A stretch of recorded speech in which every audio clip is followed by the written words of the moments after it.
ഇന്നത്തെ തിരുവചന ധ്യാനത്തിനായി പരിശുദ്ധാത്മാവ് എൻ്റെ ഉള്ളിൽ ആമേൻ ഇടപെട്ട ഒരു വചനം നിങ്ങളോട് പങ്കുവെക്കാൻ ആഗ്രഹിക്കുകയാണ്. അതിനാധാരമായി സദൃശ്യവാക്യങ്ങൾ 6-ാം അധ്യായം 16-ാമത്തെ വാക്യമാണ് ഇന്ന് നാം വായിപ്പാൻ ആഗ്രഹിക്കുന്നത്. സദൃശ്യവാക്യങ്ങൾ ആമേൻ 6-ാം അധ്യായം 16-ാമത്തെ വാക്യം. അവിടെ ഇങ്ങനെയാണ് എഴുതിയിരിക്കുന്നത്: 6 കാര്യം യഹോവ വെറുക്കുന്നു, 7 കാര്യം അവന് അറപ്പാകും.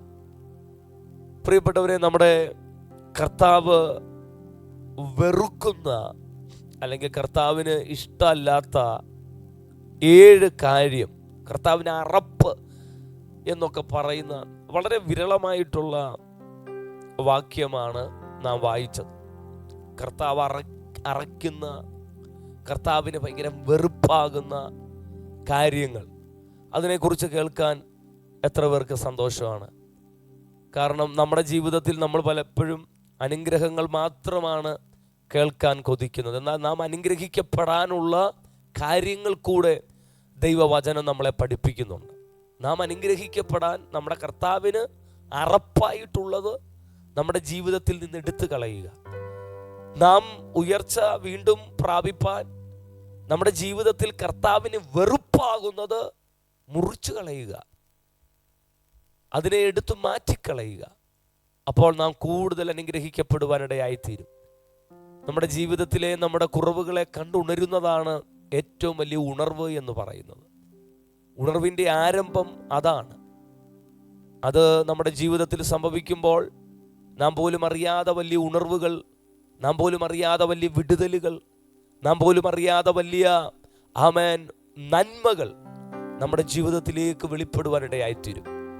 നമ്മുടെ പല നന്മകളുടെയും നമ്മുടെ പല അനുഗ്രഹങ്ങളുടെയും തടസ്സം ദൈവഹിതമല്ലാത്ത പലതും നമ്മുടെ ജീവിതത്തിൽ ഉള്ളതാണ്. അല്ലെങ്കിൽ പരിശുദ്ധാത്മാവിന് നമ്മളെ ഉപയോഗിപ്പാൻ കഴിയാത്തത്, കർത്താവിൻ്റെ ശബ്ദം നമ്മൾ കേൾക്കുവാൻ കഴിയാത്തത്, കർത്താവിന് വേണ്ടി നമുക്ക് പ്രയോജനപ്പെടാൻ കഴിയാതെ പോകുന്നത് പലപ്പോഴും ദൈവഹിതമല്ലാത്ത പലതും നമ്മുടെ ജീവിതത്തിൽ ആമേൻ വർദ്ധിക്കുമ്പോഴാണ്, അല്ലെങ്കിൽ നിലനിൽക്കുമ്പോഴാണ്. ആകയാൽ ഈ വർഷത്തിൻ്റെ അവസാനത്തിലേക്ക് നാം എത്തുമ്പോൾ യഹോവയ്ക്ക് വെറുപ്പായിട്ടുള്ളത്, നമ്മുടെ ദൈവത്തിന് ഹിതമല്ലാത്തത്, ഒരു ഉദാഹരണത്തിലൂടെ പറഞ്ഞാൽ ഒരപ്പന് ഇഷ്ടമല്ലാത്തത് ആ കുഞ്ഞുങ്ങൾ, എൻ്റെ മാതാപിതാക്കൾക്ക് എൻ്റെ അപ്പന് അത് ഇഷ്ടമല്ല, എൻ്റെ അപ്പനത് വെറുപ്പാണ്, അല്ല എൻ്റെ അപ്പന് അത് അറപ്പാണ് എന്നുള്ളത്, അതിലേക്ക് ഒരപ്പൻ തൻ്റെ കുഞ്ഞുങ്ങളെ വിടത്തില്ല. അപ്പൻ പറയും അത് വേണ്ട, അത് ചെയ്യണ്ട, അത് പോകണ്ട, അത് എടുക്കണ്ട ആമേ എന്നൊക്കെ ആ അപ്പൻ ആ കുഞ്ഞിനെ ശാസിച്ച്, ആ കുഞ്ഞിനെ ശിക്ഷിച്ച്, ആ കുഞ്ഞിനെ പ്രബോധിപ്പിച്ച് വളർത്തുന്നത് പോലെ നമ്മുടെ ദൈവം നമ്മുടെ അപ്പനാണ്. അപ്പൻ്റെ ഹിതമല്ലാത്ത കാര്യങ്ങൾ തിരിച്ചറിഞ്ഞ് നാം അവയിൽ നിന്ന് ഒഴിഞ്ഞിരിക്കാൻ ആവോളം ശ്രമിക്കുമ്പോൾ സ്വർഗം നമ്മളെ ഓർത്ത് സന്തോഷിക്കും, നമ്മുടെ മേൽ പുതിയ നന്മകളെ പകരും. അപ്പോൾ നമുക്ക് വചനത്തിലേക്ക് വീണ്ടും ആമേ മടങ്ങി വരാം. 6-ാം അധ്യായം പ്രോവർബ്സ്, അതിൻ്റെ 16-ാം വാക്യം. ജ്ഞാനികളിൽ ജ്ഞാനിയായ ശലോമോൻ താൻ പ്രാപിച്ച ഒരു ദൈവിക പരിജ്ഞാനം ആമേ നമുക്ക് പങ്കുവെക്കുകയാണ്. 6 കാര്യം യഹോവ വെറുക്കുന്നു, 7 കാര്യം അവന് അറപ്പാകും. അത് എന്തെന്ന് അടുത്ത വാക്യങ്ങളിൽ എഴുതിയിട്ടുണ്ട്. 1, ഗർവമുള്ള കണ്ണ്. 2, വ്യാജമുള്ള നാവ്. 3, കുറ്റമില്ലാത്ത രക്തം ചൊരിയുന്ന കൈ. 4, ദുരുപായം നിരൂപിക്കുന്ന ഹൃദയം. 5, ദോഷത്തിന് ബന്ധപ്പെട്ടോടുന്ന കാല്. 6, ഫോഷ്ക്ക് പറയുന്ന കള്ളസാക്ഷി. 7, സഹോദരന്മാരുടെ ഇടയിൽ വഴക്കുണ്ടാക്കുന്നവൻ. ഇതാണ് ഈ 7 കാര്യങ്ങൾ, യഹോവ വെറുക്കുന്ന, ദൈവത്തിന് അറപ്പാകുന്ന 7 കാര്യങ്ങൾ. ഇവ ഓരോന്നും എടുത്ത് ദീർഘമായി വിചിന്തനം ചെയ്യേണ്ട ആവശ്യകതകളുണ്ട്, പഠിക്കേണ്ടതായിട്ടുണ്ട്. അപ്പോഴാണ് കൂടുതൽ നമ്മുടെ ഹൃദയദൃഷ്ടി പ്രകാശിക്കപ്പെടുവാനിടയാകുന്നത്. എന്നാൽ നമ്മുടെ ഈ മോർണിംഗ് ഡിവോഷനിൽ അതിൻ്റെ സമയങ്ങൾ പരിമിതികൾ ആയതുകൊണ്ട് വളരെ വേഗത്തിൽ 1-2 കാര്യങ്ങൾ പറഞ്ഞ് മുമ്പോട്ട് പോകാൻ ആഗ്രഹിക്കുക. ഒന്നാമതായി രേഖപ്പെടുത്തിയിരിക്കുന്നത് ഗർവമുള്ള കണ്ണ് എന്നാണ്. അതായത് ഗർവമുള്ള കണ്ണ് എന്ന് നാം ചിന്തിക്കുമ്പോൾ, വചനത്തിലൂടെ നാം പരിശോധിക്കുമ്പോൾ മനസ്സിലാകുന്ന ഒരു കാര്യം, സ്വന്തമായ കുറ്റം കണ്ടുപിടിപ്പാൻ കഴിയാതെ എൻ്റെ കണ്ണുകൊണ്ട് ഞാൻ കാണുന്ന എല്ലാത്തിൻ്റെയും കുറ്റം മറ്റുള്ളവരുടെ കുറ്റം മാത്രം. അതായത് യേശു കർത്താവ് ഇങ്ങനെ പറഞ്ഞിട്ടുണ്ട്, സ്വന്തം കണ്ണിലെ കോൽ എടുത്തു കളയാതെ നീ സഹോദരൻ്റെ കണ്ണിലെ കരട് എടുക്കാൻ ശ്രമിക്കുകയാണ്. അപ്പോൾ ഗർവമുള്ള കണ്ണ് എപ്പോഴും സ്വന്തമായ കുറ്റങ്ങളെ കാണാൻ കഴിയത്തില്ല. അഗർവമുള്ള കണ്ണ് എപ്പോഴും അഹങ്കരിക്കുന്ന അവസ്ഥയായിരിക്കും.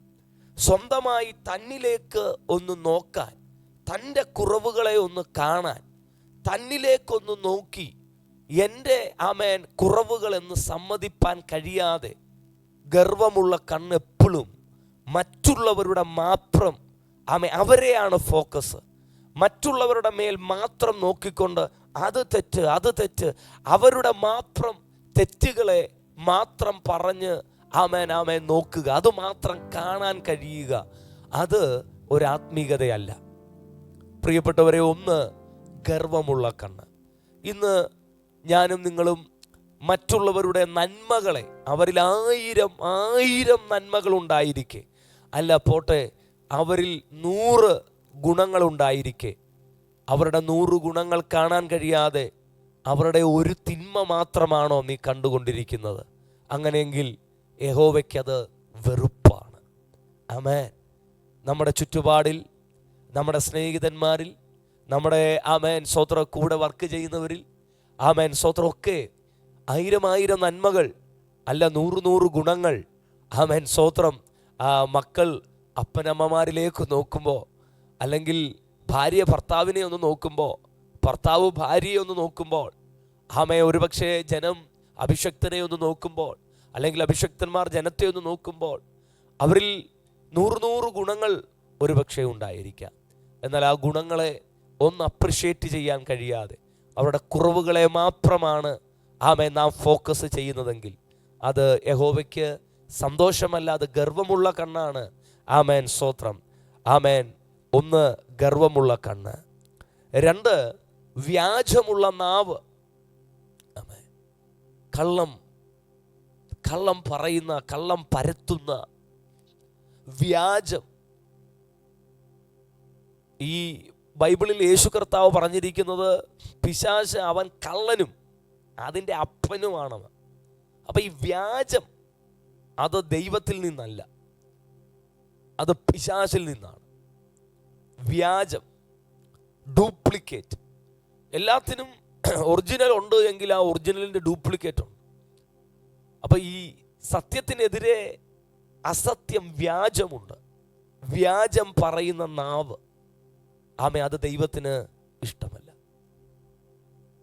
നമ്മുടെ ജീവിതത്തിൽ വന്നുപോയ തെറ്റുകളാകട്ടെ, കുറവുകളാകട്ടെ, നാം അത് സമ്മതിക്കുമ്പോൾ, ദൈവസന്നിധിയിൽ സത്യസന്ധതയോടെ അവ പറയുമ്പോൾ, സ്തോത്രം. അതാണ് വചനം പറയുന്നത്, തൻ്റെ ലംഘനങ്ങളെ മറച്ചു വെക്കുന്നവന് ശുഭം വരികയില്ല. വ്യാജമുള്ള, അനീതിയുള്ള സ്തോത്രം നാവ് ദൈവത്തിന് ഇഷ്ടമല്ല. യെശയ്യാവിൻ്റെ നാവിനെ ദൈവം തൊട്ടു എന്നാണ്. യെശയ്യാവ് പറയുന്ന ഒരു വാക്കിങ്ങനെ, അയ്യോ ഞാൻ അശുദ്ധിയുള്ള മനുഷ്യൻ. ഈ അധരങ്ങൾ കൊണ്ടാണ് ഞാൻ ദൈവത്തെ സ്തുതിക്കുന്നത്, ഈ അധരങ്ങൾ കൊണ്ടാണ് ഞാൻ ദൈവത്തെ മഹത്വപ്പെടുത്തുന്നത്.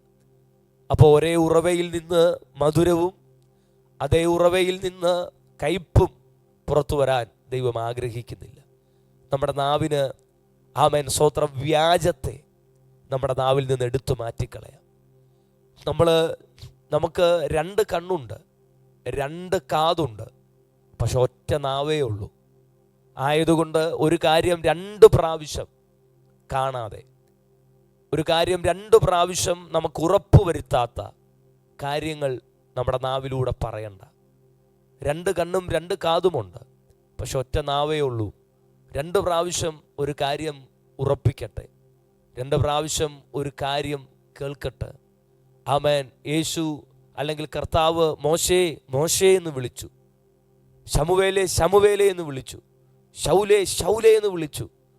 അപ്പോൾ നാം കേൾക്കുന്നതെല്ലാം സത്യമാകണമെന്നില്ല. നാം ആമേൻ കണ്ണിൽ എന്തോ നമുക്ക് തോന്നിയത് ശരിയാകണമെന്നില്ല. ആമേ നമ്മുടെ ചിന്തകളെല്ലാം, നമ്മുടെ തോന്നലുകളെല്ലാം നമ്മുടെ നാവ് കൊണ്ട് പറയാനുള്ളതല്ല. യഹോവയ്ക്കത് വെറുപ്പാണ്. ഗർവമുള്ള കണ്ണും വ്യാജമുള്ള നാവും.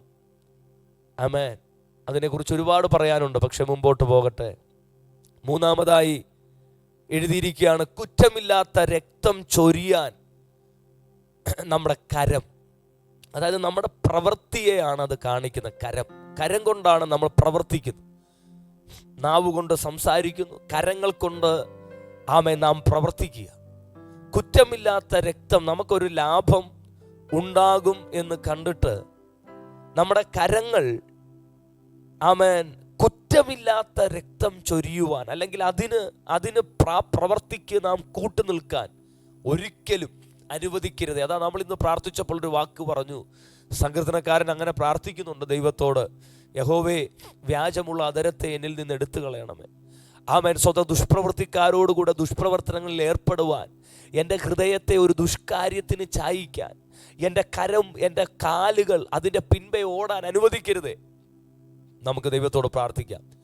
കർത്താവേ, കുറ്റമില്ലാത്ത കുറ്റമില്ലാത്ത രക്തം, അല്ലെങ്കിൽ ആ വ്യക്തി, അല്ലെങ്കിൽ ആ വ്യക്തിയെ ആമേൻ വിരോധമായി, അല്ലെങ്കിൽ അതിന് കൂട്ടുനിൽക്കാൻ, ആ വ്യക്തിയെ, ആ രക്തം ചിന്താൻ, അല്ലെങ്കിൽ ആ വ്യക്തിയെ തകർക്കാൻ, ആ വ്യക്തിയുടെ അതിന് ഒക്കെ കൂട്ടുനിൽക്കാൻ എന്നെ അനുവദിക്കരുതേ. അതിനകത്തുനിന്നൊക്കെ എന്നെ ഒഴിച്ചു നിർത്തണേ എന്ന് യേശുപ്പച്ചനോടൊന്ന് പറയാമോ? ഈ രക്തത്തിൽ എനിക്ക് പങ്കില്ല എന്ന് പിലാത്തോസ് കൈകഴുകുമ്പോൾ മറ്റുള്ളവർ പറയുക, അത് ഞങ്ങളുടെ മേലും ഞങ്ങളുടെ തലമുറയുടെ മേലും ഇരിക്കട്ടെ. സ്തോത്രം. അവർ തന്നെ കുറ്റമില്ലാത്ത രക്തം ചിന്താൻ അവർ കൂട്ടുനിന്നു എന്നുള്ളതാണ് അവരുടെ മേൽ ദൈവം കണ്ട തെറ്റ്. ആമേൻ. സ്തോത്രം. നമുക്ക് യേശുപ്പച്ചനോട് പ്രാർത്ഥിക്കാം. കർത്താവേ, അങ്ങ് വെറുക്കുന്ന കാര്യങ്ങൾ എൻ്റെ കൂടാരത്തിനകത്ത്, എൻ്റെ ജീവിതത്തിൽ ഉണ്ടാകരുതേ. അവയിൽ നിന്നെല്ലാം എന്നെ ഒഴിച്ചു നിർത്തണേ എന്ന് യേശുപ്പച്ചനോട് നമുക്ക് പ്രാർത്ഥിക്കാം. 4-ാമതായി പറയുക, ദുരുപായം നിരൂപിക്കുന്ന ഹൃദയം എല്ലാത്തിനേക്കാളും കപടവും വിഷമവും ഉള്ളതാണ്. അവയെ ആരാഞ്ഞറിയുന്നവൻ ആര് എന്നാ ബൈബിളിൽ ചോദിക്കുന്നത്. അവയെ ആരാഞ്ഞറിയുന്നവൻ ആര്? യഹോവയായ ദൈവം ഹൃദയങ്ങളെയും അന്തരന്ദ്രിയങ്ങളെയും ശോധന ചെയ്ത് ഓരോരുത്തനും അവനവൻ്റെ നടപ്പിനും പ്രവർത്തിക്കും തക്കവണ്ണം പകരം കൊടുക്കും. അപ്പൊ ഈ ഉപായം പ്രവർത്തിക്കുന്ന അനേകരെ നമുക്ക് നമ്മുടെ ചുറ്റുപാടുകളിൽ കാണാൻ കഴിയും. എന്നാൽ ദുരുപായം, എങ്ങനെ മറ്റു വ്യക്തിയെ നശിപ്പിക്കേണ്ടു, എങ്ങനെ അവരെ കുരുക്കേണ്ടു, എങ്ങനെ തകർക്കേണ്ടു, ഉപായങ്ങൾ. ആ ദുരുപായത്തെക്കുറിച്ച് പറയുമ്പോൾ വചനത്തിൽ എഴുതിയിരിക്കുന്ന മറ്റ് കാര്യങ്ങൾ, ദുഷ്പ്രവർത്തിക്കാരോട് കൂടെ ദുഷ്പ്രവർത്തനങ്ങളിൽ, അല്ലെങ്കിൽ 1-ാം സങ്കീർത്തനത്തിൽ ഇങ്ങനെ എഴുതിയിട്ടുണ്ട്,